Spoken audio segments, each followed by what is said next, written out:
আসসালামু আলাইকুম হুজুর, কেমন আছেন? আলহামদুলিল্লাহ, আল্লাহ তাআলা ভালোই রেখেছে।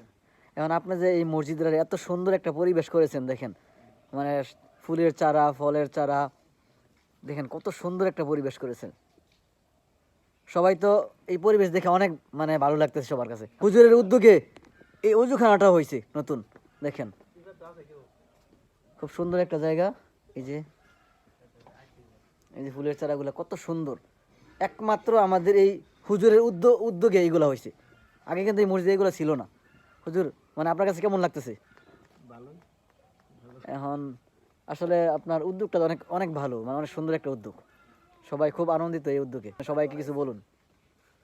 না, আমার কিছু বলার নাই। এই এলাকাবাসীর উদ্যোগে এটা আমি করছি, এটা তো আমার একক সিদ্ধান্ত। আমি এই গাছ রোপণ কিংবা উজুখানা এগুলো তো আমার একক সিদ্ধান্ত হয়েছে না, এলাকার সার্বিক সবার সহযোগিতার মাধ্যমে হয়েছে, সবার দরদুরতের মাধ্যমে হয়েছে।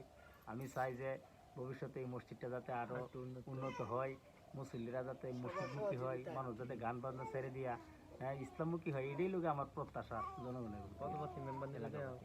হুজুরের কথাগুলো অনেক ভালো লেগেছে আসলে। হুজুরের উদ্যোগটাও আমার কাছে অনেক ভালো লেগেছে। আসলে সবাই সন্তুষ্ট। আপনারা যাদের ছোট ছোট মসজিদ আছে অবশ্যই এই ধরনের উদ্যোগ নেবেন। মসজিদের পরিবেশটাও চেঞ্জ হয়ে যাবে। সবাইকে আল্লাহ হাফেজ।